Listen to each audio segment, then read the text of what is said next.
My name is Harriet Lane. I'm 67 years old. I was a librarian for most of my life, then a caregiver, and then nothing. After my husband died, I became what a lot of women my age become: invisible. I live alone now in a quiet coastal town in Maine. A gray shingled house, windy windows, and a kettle that always knows when it's time to sing. That morning, it was singing, softly. The rain outside had just begun, a quiet drizzle that softened the air. I was steeping Darjeeling loose leaf, not the bags. My husband Jonathan used to call it your ritual, like it was a church I never stopped going to. And then she arrived. Amelia, my son's new bride. The wedding was exactly 6 days ago. I hadn't seen her since. No thank you note. No follow-up call. Not even a photo from their honeymoon. She just appeared standing at the threshold of my kitchen in a beige trench coat and heels far too expensive for rain. "Hi, Harriet," she said. Not Mom, not even Mrs. Lane. Just Harriet. I didn't ask how she found her way in. The door had been unlocked. I poured her tea, even though she didn't ask. And she didn't touch it. Instead, she reached into her oversized leather bag and pulled out a folder. Yellow, manila, sealed. She slid it across the table like a waitress delivering a check. No smile, no explanation. Just this is for the trust we're building. For when Evan and I have children. It's just a precaution, of course. I didn't reach for it. Not yet. She placed both hands on the table, leaned in, and said something I'll never forget. Not because it was cruel, but because it was rehearsed. "I don't need to know how much you have, Harriet. But it's important to us that Evan takes the lead going forward. He'll be the head of our family now. I'm sure you understand." She said it like it was obvious, like I'd just been waiting for my turn to expire. I looked at the folder again. I already knew what it was. I didn't have to open it. But I did. Inside was a legal document requesting a transfer of assets into something called the Croft Family Stability Trust. My full name was already printed at the top, Harriet M. Lane, followed by a list of line items I was expected to initial and affirm. I closed the folder slowly. Amelia was smiling now. The kind of smile you'd use on a retail clerk or a flight attendant. Polite, practiced, dismissive. You know, she added with everything going on, it's just easier to handle this now. We don't want any confusion later.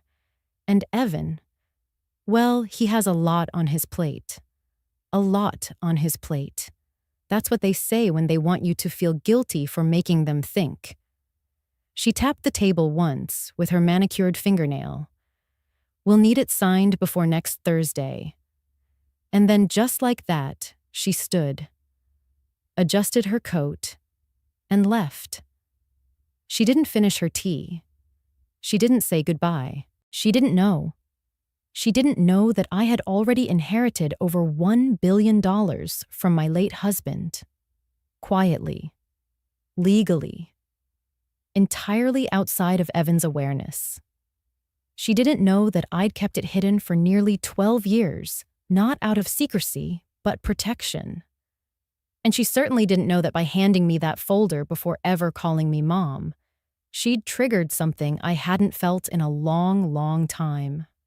Not rage, not grief, clarity. Thank God I never said a word about the money. Because now I could see exactly what kind of family Evan had married into, and I wasn't going to fight them. I was going to watch, quietly, because people like Amelia always write their own ending.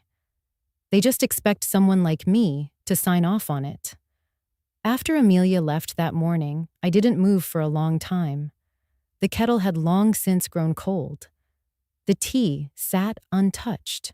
My fingers traced the rim of the porcelain cup, the same one Jonathan brought me back from Kyoto in '89. I'd always liked how fragile it looked, paper thin, almost translucent. But it had outlasted 3 kitchens, and a marriage that never broke, only ended. Jonathan was not a loud man.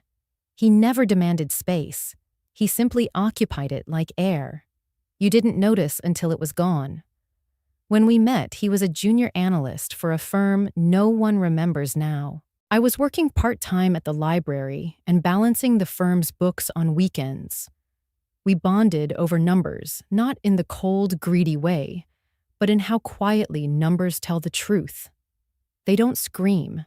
They just sit there, balanced, or not. By the time Evan was born, Jonathan had already begun building something beyond what I could grasp. Not a company, not a brand, but a latticework of entities, trusts, offshore holdings, a shadow architecture of wealth, one that didn't carry his name.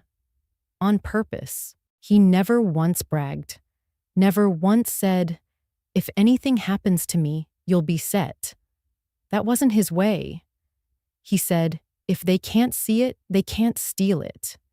And when I looked at him confused, he'd add, "They won't see you either, Harriet.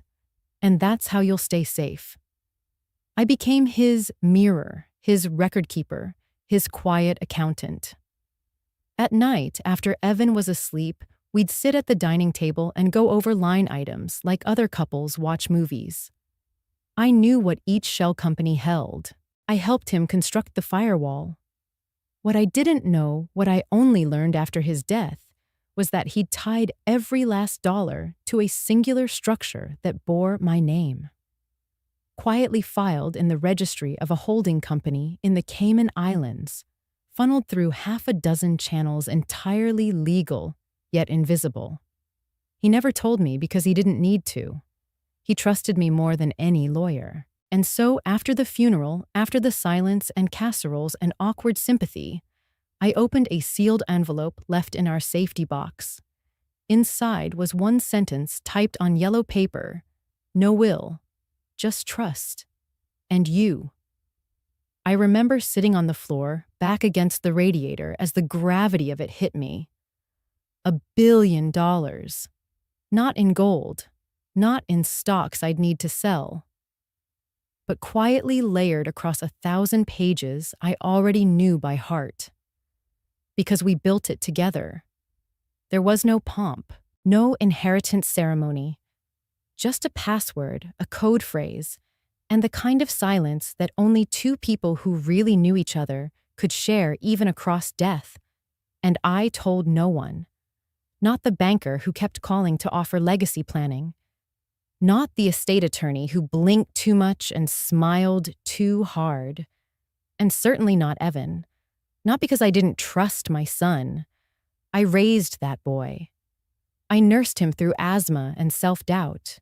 I watched him take his first steps on a kitchen floor that Jonathan tiled with his own hands.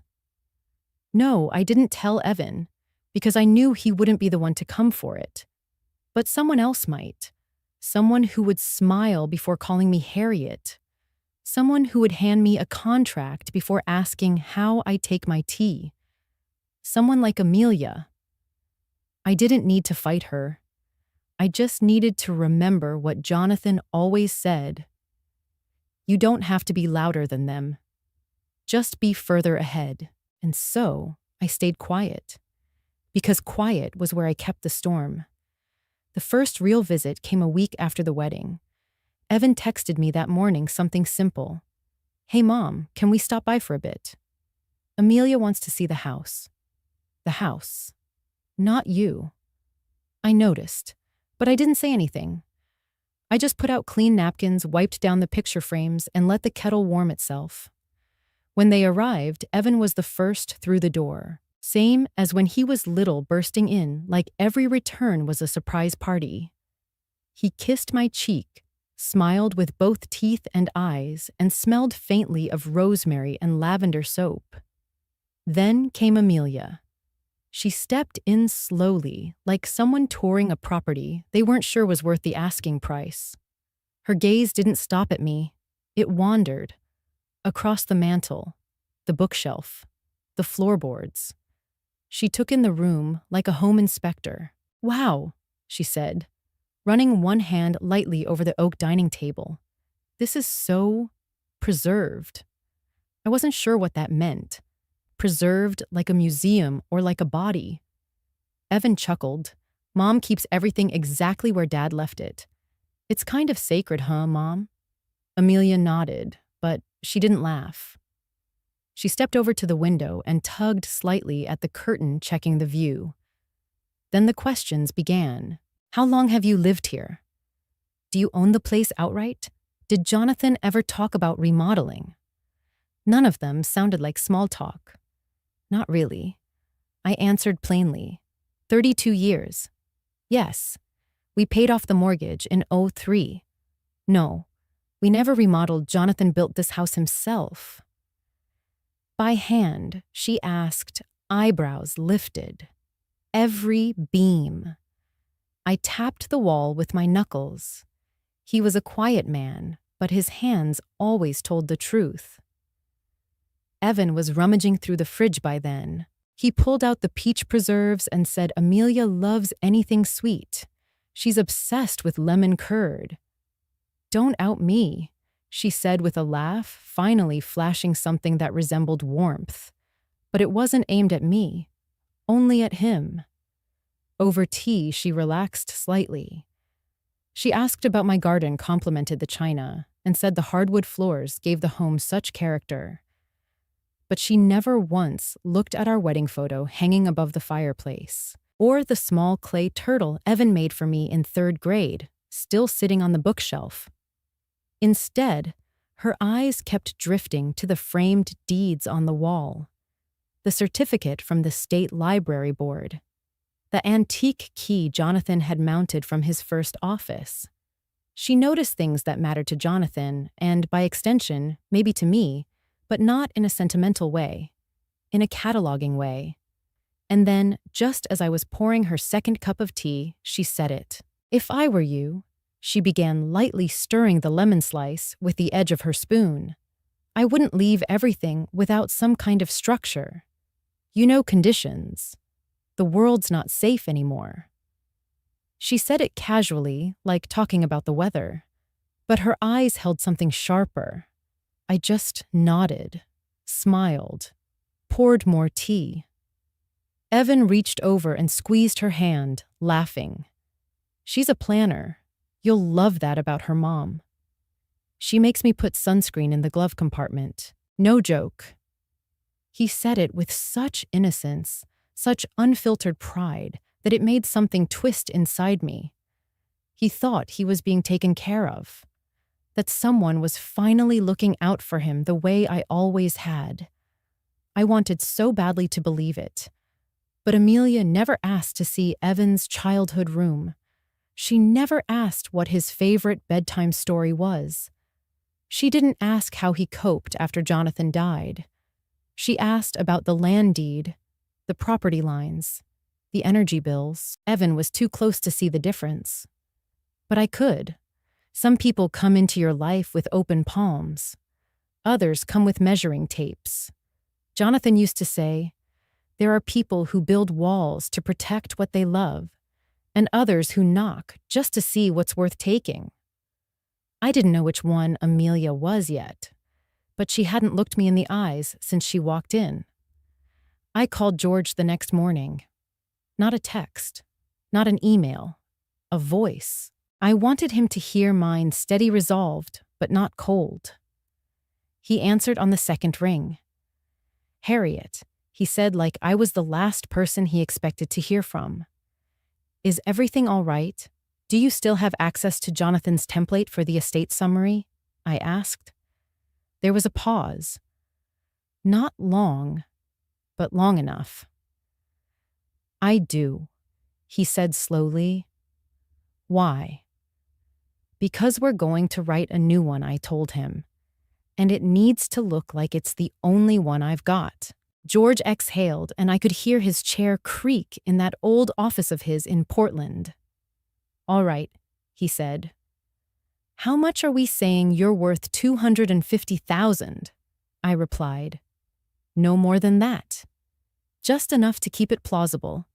Leftover life insurance, a couple of index funds, maybe an old savings account. Nothing liquid, he asked. Nothing tempting, I said. George didn't argue. He'd known Jonathan better than anyone outside our family. He was the one who'd helped us build the labyrinth in the first place. Now I was asking him to build a false door within it. We'll need fake transaction histories, he said. Something that'll hold up if someone gets curious. Just enough for someone to take the bait, I told him. But not enough to ruin their appetite. Another pause. Then George said something I didn't expect, but somehow knew was coming. Harriet, he said gently, if your son isn't involved in this, you're going to lose him. And if he is, you already have.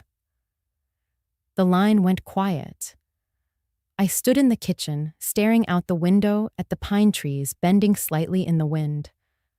The leaves looked like they were whispering to each other, warning each other. I need to know, I whispered. I can live with anything but doubt. George didn't try to talk me out of it. He simply said, "Come in Tuesday. I'll have everything ready." 3 days later, I was sitting across from him at his old mahogany desk, same as I had when Jonathan and I first met with him back in 1987. Back then, I was young and unsure. Now I was older, but not uncertain. George laid out the papers.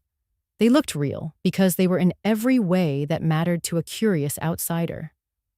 Clean account summaries, modest returns, no signs of extravagance, no whispers of hidden millions.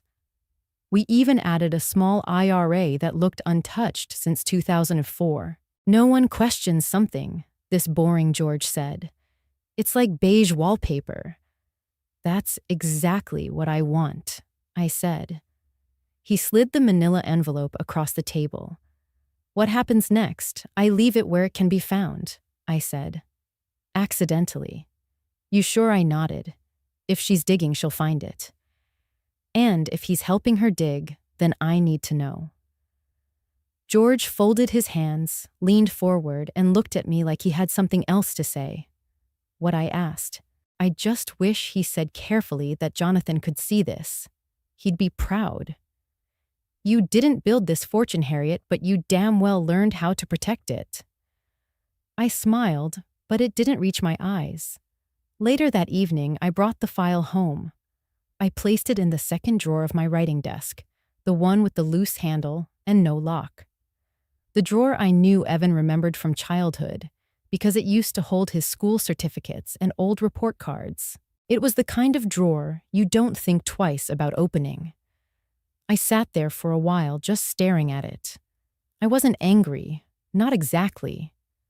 I was preparing for something I couldn't name yet. But it was coming. And when it did, I would be ready. Evan invited me to lunch 2 days later. His message was cheerful, casual. Let's catch up, Mom. I miss you. He added a smiley face. The kind a grown man uses when he wants to sound like a boy again. We met at the old seafood diner near the harbor, the one with the blue booths and checkered curtains. The waitress still knew my order.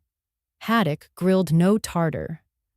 Evan arrived 5 minutes late, carrying the same energy he always had. Warm, slightly scattered, a little too loud for the room. He kissed my cheek and said, "You look beautiful, Mom."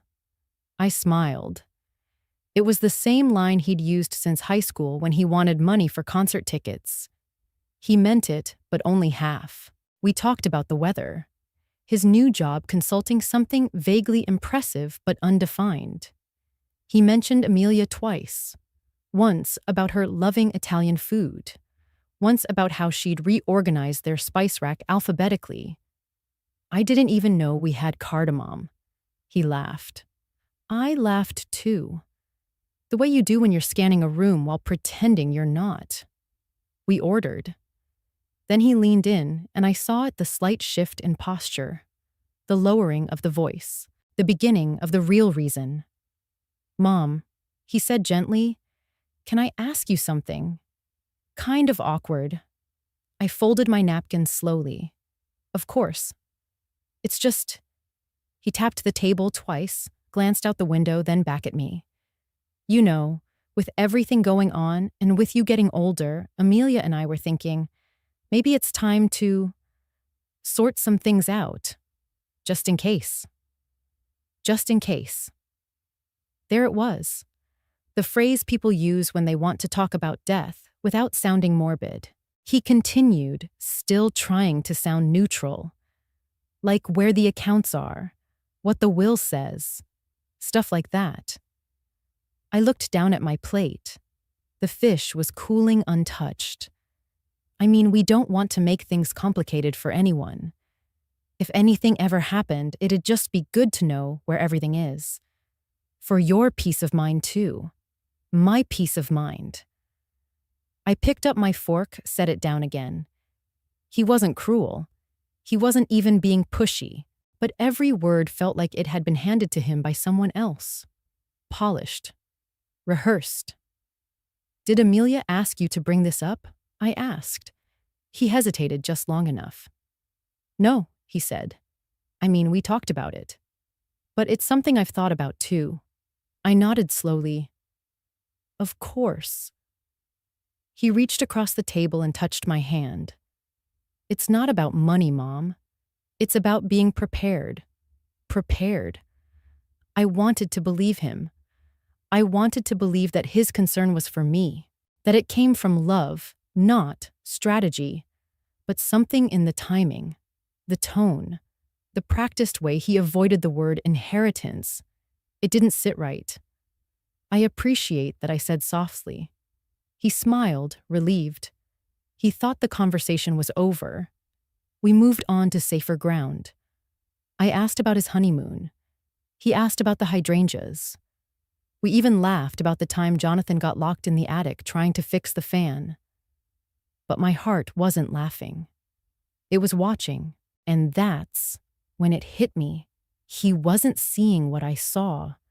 He didn't notice how Amelia avoided questions about his childhood, how she changed the subject every time I brought up memories, how her eyes flicked toward titles and deeds, never toward stories. Evan was looking at her with the same eyes he used as a boy, wide, trusting, full of want. He didn't see the sharp edges.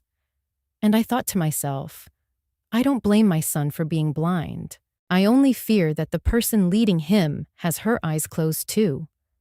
When the check came, he insisted on paying. "Let me," he said with a grin. "You've earned a break from taking care of everyone." I smiled again. It was easier than saying what I really felt, that I wasn't done taking care. Not yet. Not when the thing threatening him came wrapped in sweetness and good intentions. As we stood outside, he hugged me tightly. "I love you, Mom. I love you too, sweetheart." And I meant it. But I also meant what I said next, whispered into the breeze as he walked away. "I see more than you think, and I will protect you even from what you can't see yet." It happened just after midnight, 2 days after our lunch. I was folding laundry in the living room, the television humming quietly in the background. One of those nature documentaries where no one ever raises their voice. My phone buzzed on the kitchen counter. Not a call, a notification. Unusual login attempt detected. Citizens Trust Online. At first, I thought it was a glitch. The fake account George and I created was tied to an inactive web login, only accessible through a shadow banking portal. We'd made it look old dormant, boring enough to overlook. But someone had found it. I clicked through the alert and my stomach tightened. Device name, Amelia, iPad location, Brooklyn, NY. Exact match to known residence, time 12:03 a.m. They hadn't just sniffed around. They'd tried to open the door. I stared at the screen. My reflection shimmered faintly against the glass, an older woman holding a folded towel blinking against the glow of her own plan working. I didn't panic. I didn't pace. I just stood there breathing slowly, letting the moment fill the room. They'd taken the bait. I sat down at the kitchen table, opened my notebook, wrote the date, time, IP, and device ID. My handwriting looked steadier than I felt. I poured a cup of cold tea, took one sip, and finally made the call. George answered after 2 rings. "They tried to access it," I said. My voice was quiet, not fearful, just certain. "From where?" "Brooklyn. Evans Place. And the device, something called Amelia iPad." George didn't say anything for a few seconds. Then, "You were right." "No," I replied. I wasn't hoping to be right. I was hoping to be wrong. He exhaled. "What do you want to do next?" "Nothing," I said. "Not yet." "You sure they've moved from curiosity to action?" I told him. "Now we wait to see how bold they'll get." I heard him scribble something down. "You know, most people would have confronted them by now." I looked across the kitchen at a photograph of Evan at age 8, missing a front tooth, holding a trophy from his school's spelling bee. The trophy's gone now. He lost it during college. But I kept the photo. I keep a lot of things. "I'm not most people," I said. We hung up. I put the phone face down and sat there for a while, just breathing in the silence. The thing about revenge, quiet revenge, is that it isn't driven by rage. It's built on restraint. You don't win by yelling. You win by knowing, by waiting. I thought about Amelia, sitting cross-legged on their couch, lit by screen light, scrolling through what she thought was a trail to something bigger. I imagined her fingers moving too quickly, the glee of finding a lead. I could picture her calling Evan over, whispering, "I think I found something." And Evan, still wearing the trust I'd stitched into him like a second skin, probably smiled and leaned in. They didn't know they were standing on a trap door. They thought I was predictable. They thought I was soft. They thought I was aging and forgetful and alone. And in many ways, they were right. But they missed the part where I stopped being afraid. I folded the towel on my lap and stood, walked to the window and looked out over the empty street dimly lit by a crooked lamppost. No cars, no voices, just the sound of wind brushing past the eaves. The kind of night you remember when the truth starts to turn. Back at the table, I picked up my phone one more time. No new messages, no calls, just the blinking cursor of silence waiting to be filled. But I didn't write anything. Not yet. It was George who found the video. He called me on a Thursday afternoon, his voice lower than usual, threaded with something like disbelief. "Do you have 10 minutes?" he asked. "Of course. I think you'll want to sit down for this." He emailed me a file.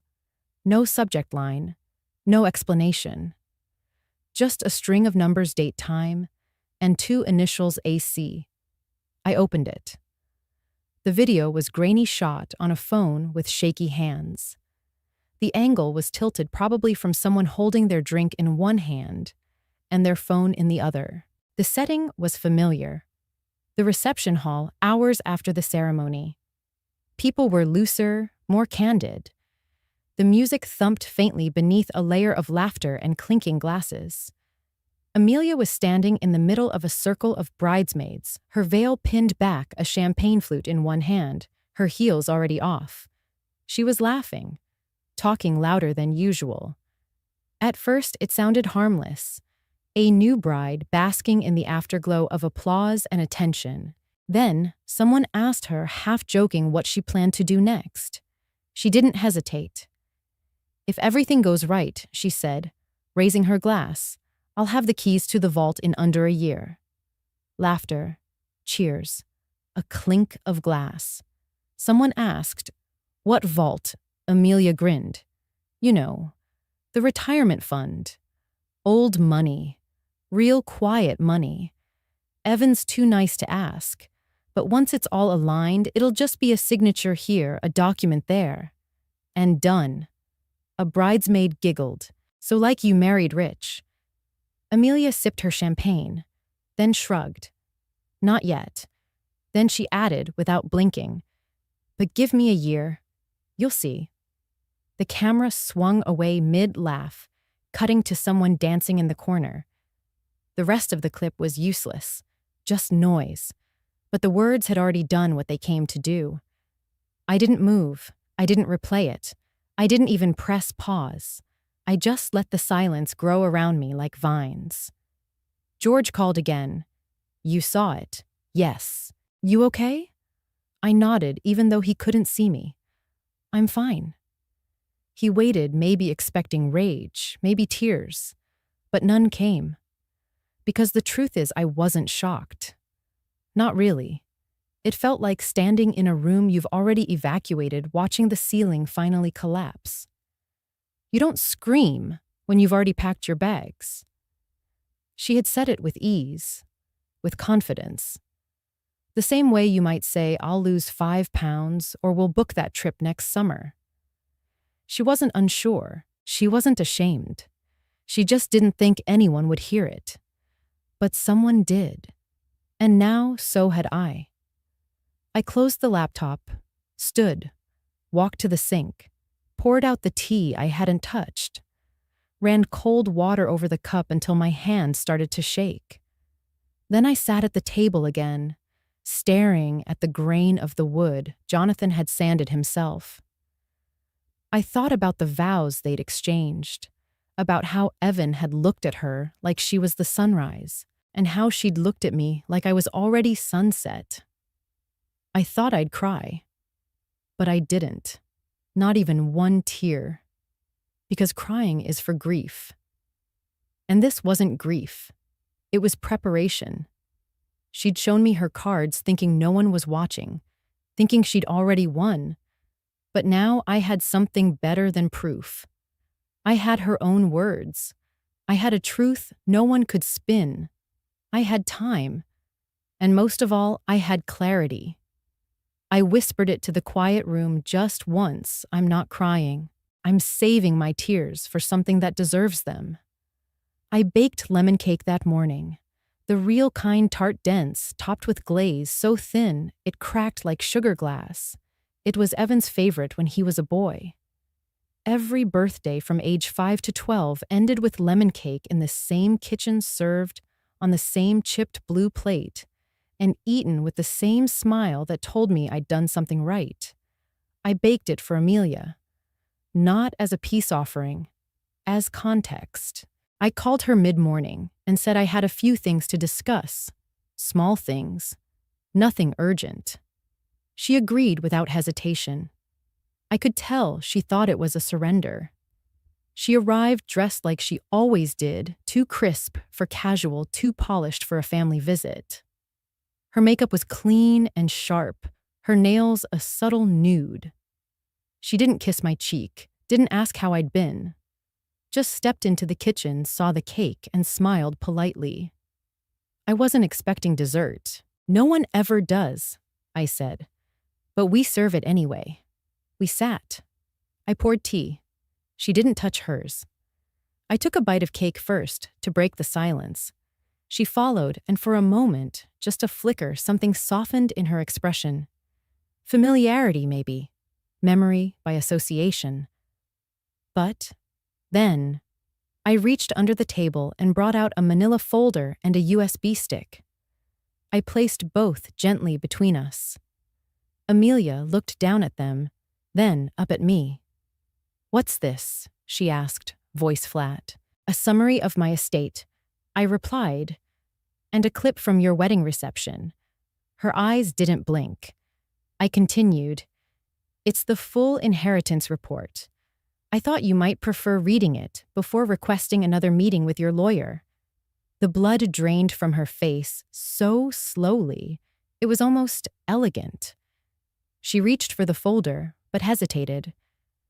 This is exactly what you were looking for, I said, though maybe not what you were hoping for. She swallowed hard. You left it out, she asked, quieter now. I did. On purpose. I nodded. I wanted to see who'd find it first. She drew her hand back, straightened her spine. You think I'm stupid? No, I said calmly. I think you're very smart. But you picked the wrong drawer. Her eyes flickered, searching mine for a crack, a misstep. Instead, I added, I have a son who once cried for an hour because he broke a turtle-shaped soap dish. He thought it was magical. That's the boy I raised, the one I still love. Amelia narrowed her eyes. So this is about Evan. This is for Evan, I said. I'm protecting what's left of him. She leaned in slightly, voice sharp. Mama Lane, you're sweet, but you're old. This whole control game you're playing. It's cute, but it's done. Is it? I asked. You're 67 alone and still trying to play puppet master, she continued. But Evan's mine now, and what comes next isn't up to you. I smiled gently, not cruelly. I'm not trying to control anything I said. I just wanted to see what you'd do when you thought no one was watching. She pushed the folder aside, untouched, picked up her purse. You're delusional, she said, and paranoid. I didn't argue. I stood slowly and walked to the sink, began rinsing the cake plate. She waited for me to turn to fight to throw words like daggers. Instead, I said, you can believe whatever helps you sleep at night. Amelia scoffed. You think Evan will believe you? I think I said, turning slightly toward her, that truth has a way of showing up, especially when you invite it in quietly. She moved toward the door. Before she reached it, I added, by the way, the cake recipe, Evan once called it magic too. Said it made everything feel like home. She froze just for a second, but she didn't respond. She opened the door and left without saying goodbye. I stared at the empty chair where she'd sat, the untouched tea, the folder she didn't open, the USB still sitting like a fuse that hadn't been lit. I didn't feel victorious. I didn't feel relieved. I felt hollow, like I'd just cleaned a wound I didn't know I had. The sun was starting to set through the kitchen window, long golden beams stretching across the floor like ribbons. I sat back down, looked at the file, and whispered mostly to myself, you came to dig Amelia, but I buried nothing. You were just in the wrong drawer. He came storming in without knocking. Evan had a key, of course. I'd never asked him to give it back after the wedding. Somehow I thought holding on to it meant something still did. He was flushed. His voice, already tight in the throat, came sharp. Why would you do that to her? I didn't answer right away. I stood at the kitchen counter, slicing the end off a lemon. Slowly, deliberately. She came home crying, he said, stepping closer. All night. You cornered her. You humiliated her. Still, I said nothing. The knife moved through pulp and rind. Thin, perfect rounds. No jagged edges. Mom, he said louder. Now did you hear me? I set the knife down, wiped my hands on a towel, turned to face him. I heard you. His jaw clenched. You planted things. You set traps. You're spying on us. I looked at him for a long moment. Then I asked, would you like some tea? What? He snapped. I boiled water this morning, I said softly, but no one ever poured it. He stared at me, not understanding. I walked over to the kettle, lifted it slowly, tilted it above a cup. Not a sound. Cold. I placed it back on the stove without a word. He rubbed his temples. Amelia said you're trying to turn me against her, that you don't want us to have a future, that you never wanted anyone to take your place. I picked up the lemon slices, placed them neatly in a dish, each one glistening. I only ever wanted someone to love you, I said. He shook his head. You don't get to say that. Not after what you did. I looked up. Evan, I said gently, do you know what yesterday was? He blinked. His mouth opened slightly, then closed again. No, I don't. My birthday. The silence after that was not heavy. It was hollow, like the air had stepped back unsure of what to do. His face went red. He didn't speak. I didn't ask for an apology. I didn't expect one. I spent the day alone. I continued, baked a cake no one touched, sat with a cup of tea that never got poured. I watched the light change on the wall and thought about how loud it is when the phone doesn't ring.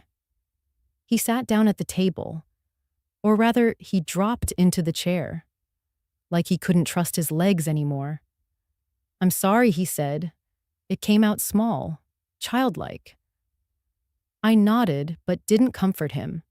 He looked at the lemon slices. You made my favorite cake. I did. He rubbed his eyes. I don't understand what's happening anymore. I moved to the cupboard, took out a new tea bag, placed it in the empty cup, poured fresh water from the kettle after reboiling it, watched the color rise. Then I spoke. You said she cried all night. He nodded. Yes. I sat down across from him. But did she ask if I cried? His brow furrowed. What she said, I humiliated her. She told you I was cruel. Did she ask if I sat alone with my own memories? Did she wonder if I've been grieving things I don't even have names for anymore? He swallowed hard. I don't want to lose you, Mom. I know. But you're making this harder than it has to be. I reached for the tea, breathed in the steam, let it warm my face. Then I said it. Quiet. Not angry. Just resolved. Kon noi mi lam Amelia chuch kajem. Nung kong I hoi me jang chuch mai nam. He said nothing. I didn't need him to. We sat in silence for a long while. The only sound was the soft clink of a spoon stirring tea, a rhythm I knew by heart. The last time I saw Mary Caldwell, she wore a wide-brimmed hat and bright red lipstick. We were both 40, then seated under her magnolia tree sipping Chardonnay like time had no end. Now she sat in a recliner by a window that barely opened in room 304 of St. Ilara's long-term living. No hat, no lipstick, just white hair combed neatly and eyes that saw everything. Harriet Lane. She said, her voice like silk pulled across stone. I was wondering when you'd come. I hadn't known I would until I did. Something about turning the corner in that quiet corridor and seeing her name on the room placard made my chest tighten. I knocked anyway. Is it all right if I sit? I asked. Mary gestured to the armchair beside her. Of course, though I can't promise much entertainment. They ration the cable channels here. I smiled faintly. It's not the cable I came for. We talked. About the past. About Jonathan. About Evan. I told her a watered-down version, just enough to let her sense the weight I carried. Then she spoke. You know, I had a fortune once, she said, eyes fixed out the window. Richard left me everything. 4 homes, stocks, a vineyard in Sonoma. I remembered. Richard Caldwell had been a banking legend. Mary, his elegant shadow. I gave it all to Emily, she continued. My only daughter. I thought if I gave her everything, she'd feel safe enough to love me without condition. Her voice didn't break. That's what made it worse. What happened, I asked, though I already knew. She sold the vineyard within a month, liquidated the stocks, put the summer house in her husband's name, said I should try living simply now that I was older. I said nothing. Just reached for the cup of warm ginger tea on her tray and handed it to her. She said it with a smile Mary added, as if I'd asked for a sermon, not a seat at the table. She took a sip, then continued. 6 months later, I slipped on the kitchen tile, broke my hip. She said she couldn't take me in, not with the twins needing space, so she found me a place. Her eyes scanned the sterile walls. This place. I swallowed. She comes, I asked gently. Mary shook her head. Once, that first week, brought me an iPad and said I could FaceTime any time. Then nothing. She leaned back, closed her eyes. You know what I think about sometimes, she said. I think about the daffodils she planted as a child. She used to name them, used to believe they were all watching her. She opened her eyes again. I gave her the garden. She gave me this room. I felt my throat tighten. Mary, I'm so sorry. She looked at me, really looked. Don't be. Just remember, sometimes giving them everything makes them forget where it came from. The silence that followed wasn't awkward. It was sacred. Then she added, barely above a whisper, I thought legacy meant love. But maybe money just makes love show its teeth. I looked out the same narrow window. Nurses passed in the hallway beyond. Wheels squeaked. An overhead page called for assistance in another room. Then Mary turned her head slightly. You haven't told him, have you? I met her gaze. No, I said. I haven't. She nodded once slowly. Good. Because once they know, they stop seeing you. A lump sat hard in my chest. I remembered Evan at 7 crying over a broken turtle soap dish. I remembered the boy who once left wildflowers on my pillow with a note that said, for the queen of our castle. But I also remembered the man who'd stormed into my kitchen and defended a woman who'd never asked if I was okay. I reached into my bag and pulled out a lemon cookie I'd wrapped earlier that day, placed it on Mary's tray. She smiled. You always did bring the good ones. I stood to leave. She looked up and said, Keep the secret, Harriet. Not forever, just long enough for them to show you who they really are. The call came at 2:17 a.m. I'd been drifting half asleep, half sinking into the familiar ache that comes when the house is too still. The screen of the phone glowed on the nightstand. I reached for it with fingers that had long stopped trembling at late-night news. Mrs. Lane, the voice said. This is Lorraine from Ridgeview Trust. I'm sorry to disturb you, but our fraud detection system just flagged an attempted withdrawal from your account, ending in 3421. I sat up. Was it approved? I asked, voice low, steady. No, ma'am. The system blocked it automatically due to a mismatch in security protocols. But I wanted to inform you directly, the attempt was to transfer the full balance, $250,000. IP address, I asked. There was a pause. It traces to a residential line linked to an account under Evan Lane. I believe that's your yes, I said. Thank you for letting me know. She hesitated. Would you like us to press charges? No, I replied. Not yet. After hanging up, I didn't return to bed. Instead, I walked downstairs and turned on the living room lamp, the same one Jonathan used to read under. Its light was soft, dim, the kind that makes memories glow brighter than furniture. I sat on the couch and placed the leather-bound photo album on the coffee table. It was worn at the edges. The spine cracked in 2 spots. Evan had once spilled orange juice on it when he was 7. The page corners still curled from it. I opened to the first photo. Him in a blue romper clutching a stuffed giraffe. A grin, missing 2 front teeth. The next, his first day of kindergarten, hair sticking out on one side. He'd insisted on dressing himself that morning. A Halloween picture, he as a firefighter, me in my apron kneeling beside him on the porch steps. Page by page, the timeline unfolded. Evan learning to ride a bike. Evan crying over a bruised knee. Evan holding up a Happy Mother's Day card scrawled in shaky crayon. My finger stopped at a photo of Jonathan holding our son on his shoulders at the zoo. Evan's small hands clutching his father's thinning hair. It hurt, but not in the way it used to. There was no anger left, just a quiet ache for a boy who used to run to me with scraped palms and say, "Fix it, Mama." He was a man now, but some scrapes don't show on skin.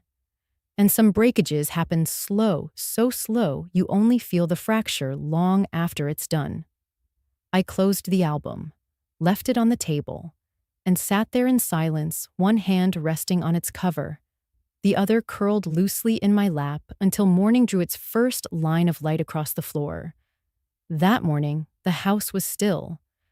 I brewed a small pot of chamomile. No sugar, just warm water and quiet. Then I took the album off the table and brought it to the dining room. I laid it down, flat-flipped past the pages worn from years of fingertips and stories, and stopped somewhere in the middle, next to a picture of Evan on his 8th birthday, chocolate frosting smeared across his chin, his eyes bright with mischief and joy. That's where I slipped the letter in, handwritten, folded twice. No envelope. I'd written it the night before while the silence hummed around me like a low hymn, and I hadn't cried. Not once. Not because I wasn't grieving, but because grief in its oldest form looks like peace. The letter read, "Evan, if you're reading this, you've gone looking not for me, but for something you think will make you safer, richer, more in control. But the only thing I've left in this house that's worth holding on to is in your hands right now. It's not the money. It's you. It's always been you. You were born on a Tuesday. Rain in the morning, sunlight by noon. Your father held my hand in the delivery room, and when they placed you on my chest, he whispered, 'Even if one day he forgets us, at least today, we gave him something beautiful. We didn't know what kind of man you'd grow into. We only knew you deserved to grow, to feel safe, to be loved freely without clause or contract. That's what we tried to give you. Not wealth, not guarantees, just a home you wouldn't question.' Somewhere along the way, life blurred the lines between protection and possession. I don't blame you for being afraid. The world teaches us early to measure people by what they leave behind. But my son, if you walk through this house thinking only about what you can take, you'll miss what was always yours without needing to ask. This album, these pages, the woman who fed you soup when you had the flu and watched you sleep on Christmas Eve, these are your inheritance. And if that's not enough, then the rest never would have been. I don't hold anything now except memories. But you may be walking away from the one worth the most. Love, Mom. I closed the album, ran my hand over the cover. There was no guarantee he'd find it, no certainty he'd read it with the heart I'd written from. But that was never the point. Some things aren't meant to change others, just to remind them when the noise fades who they used to be. The doorbell rang at 10:00 a.m., sharp, just as I was folding laundry in the sunroom. George never called ahead. He knew I didn't like anticipation. He walked in without a word, placed a manila folder on the table, and poured himself a cup of tea.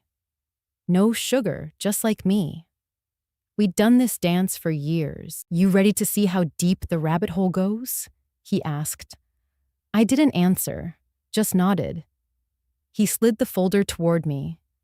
inside screen captures from my bank's alert logs, a digital footprint traced to the Amelia iPad, the flagged IP address. Next, a transcript from the video George had acquired. Amelia's voice clear and confident. "If everything goes well, I'll have the keys to the treasure within a year." Then copies of the contract she'd handed me, the asset alignment agreement, wrapped in legalese and entitlement. And last, a draft letter addressed to Amelia's legal representative, requesting a private arbitration. Attached to it was a contingency press release, just in case. George leaned back. "I've seen enough to move forward," he said. "You won't need to say much. I'll do the talking." I stared at the folder. It didn't feel like power. It felt like paperwork soaked in grief. "George," I said quietly, "I don't want this to become a war." He raised his eyebrows. "If you don't protect yourself, Harriet, then it becomes a burial. And I don't bury clients until they're actually dead." I smiled faintly. He'd always had a dramatic flair, but I knew what he meant. This wasn't about vengeance. It was about the line I'd never wanted to cross, being forced into it, not for justice, but for clarity. I looked out the window. My son's face as a boy flickered in memory. His gap-toothed grin, his hand in mine at the zoo, his small voice asking if Santa would still come after his father died. He wasn't that boy anymore, and I wasn't the woman who used to believe love could fix everything. I closed the folder and placed both hands on top of it. "I'll go," I said. "I'll sit in the room. I'll listen. But not to fight." George tilted his head, then why I met his eyes. "So Evan knows. So he sees his mother walked into that room, not to win, but to show him she's reached the edge." He was quiet for a moment, then nodded once firmly. "This ends on your terms, Harriet." It was the first thing all week that made me feel like I hadn't already lost. They seated us in a sterile conference room. Neutral tones, bottled water lined like soldiers, no windows.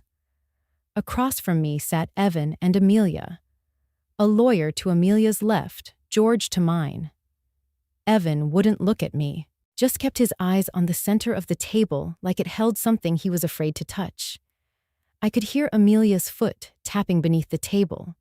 "I won't be long," I said quietly. George nodded and placed a small speaker on the table. I pushed play. The room filled with Amelia's voice, clear, almost cheerful. "If everything goes smoothly, I'll have the keys to the treasure within a year." Then her laugh, a cruel little curl of sound. Silence followed.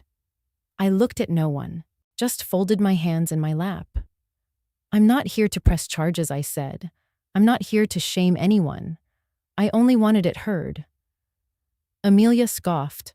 "So you ambushed us with a recording, a cheap trap. That's not just pathetic, it's illegal." George smiled, calm as a lake in November.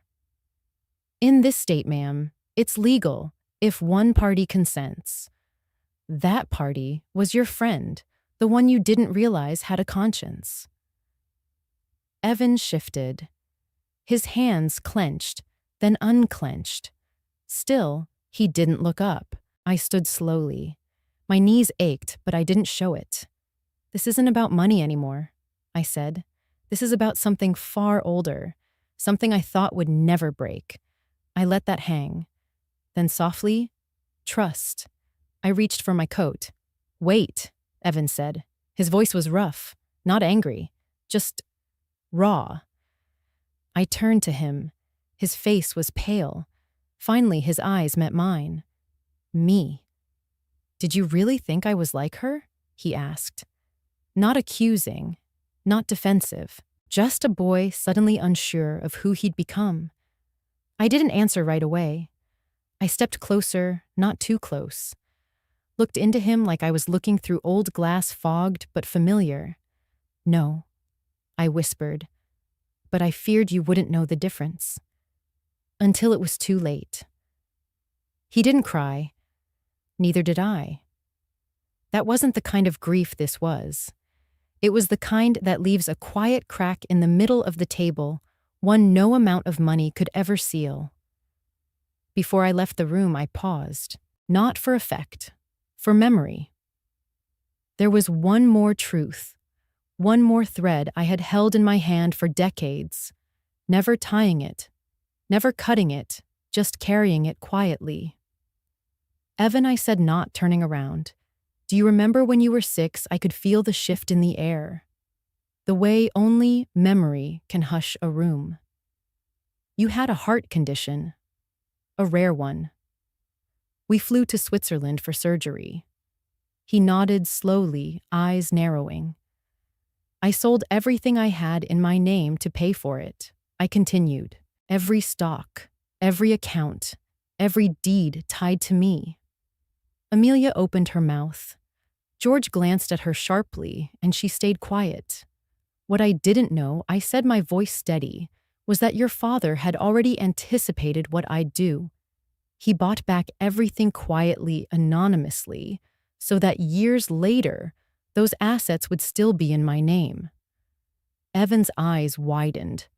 I saw the flash of something shock, then shame. I never told you, I said gently, because I didn't want you growing up thinking you owed your life to me.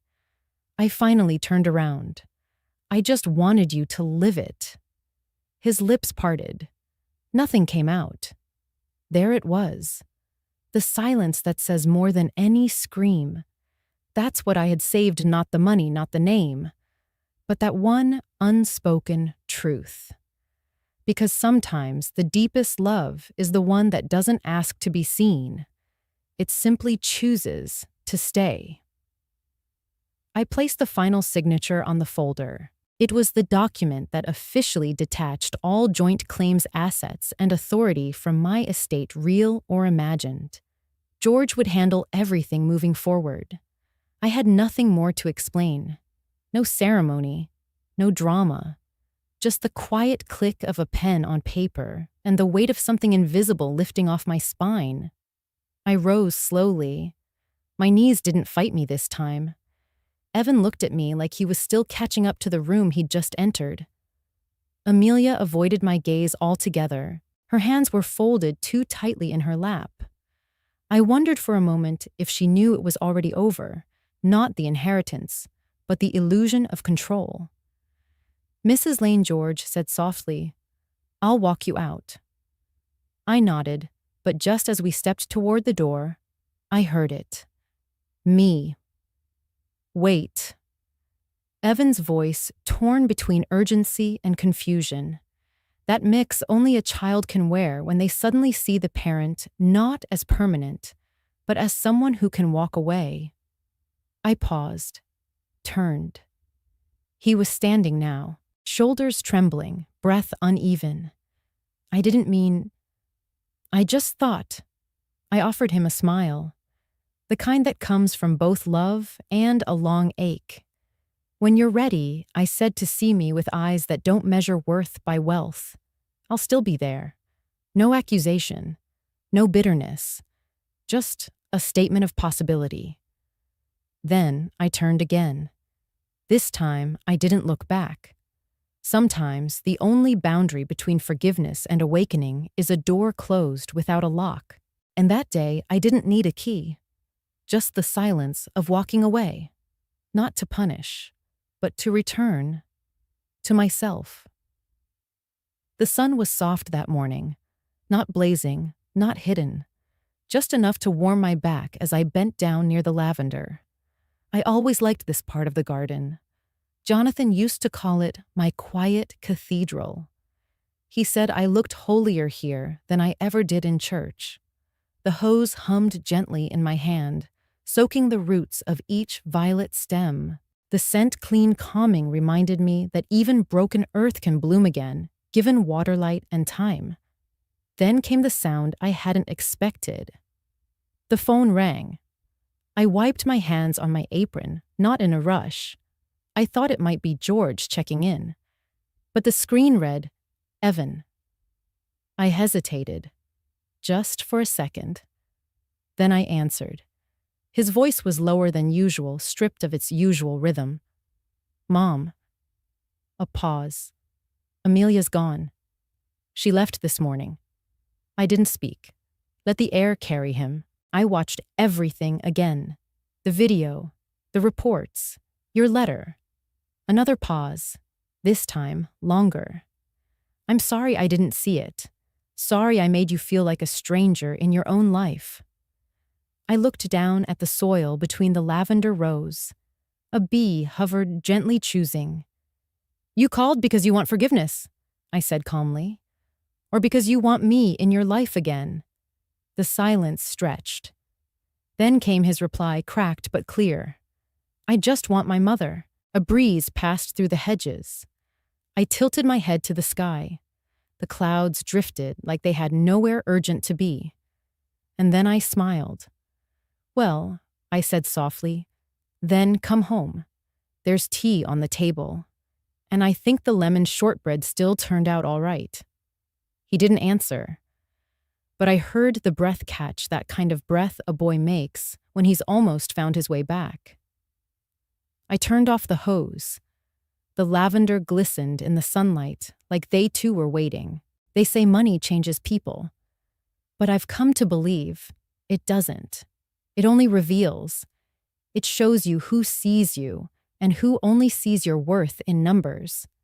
And sometimes the hardest love is the one where you wait quietly, not to punish, but to leave the door gently unlocked. So now I'll ask you, have you ever stayed silent to protect something or someone you love? Was it worth it? Did it hurt? Would you do it again? Before we say goodbye, we'd love to know.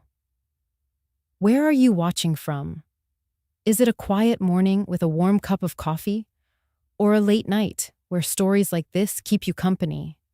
Let us know in the comments. We read everyone with gratitude.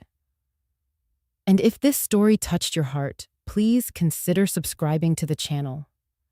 Not just to hear more stories like this, but to be part of a community that still believes in kindness, healing, and second chances. Thank you for spending your time with us today.